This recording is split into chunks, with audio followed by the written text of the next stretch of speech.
So the first step of George's camper renovation was to pull everything out and start tearing it up.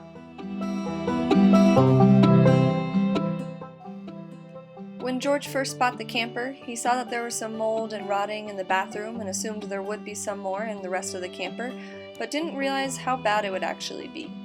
Once he pulled out the mattress and the frame underneath, he realized that a lot of the structural stuff underneath here was starting to rot. There are some dents on the front corners of the camper, probably from striking it into the back of a vehicle, so that's where the water was getting in and causing all of the rot here on the floor and even up here up on the framing. So George got to work pulling out all of the old rotting wood and anything with mold on it, and some of the existing wood that was in good condition he sprayed down with a bleach spray just to make sure that there wasn't any mold on it. Once George finishes getting out all the old, he's going to start putting in the new by reframing it with some 2x2s and putting up some new wood siding. Beautiful stuff outside.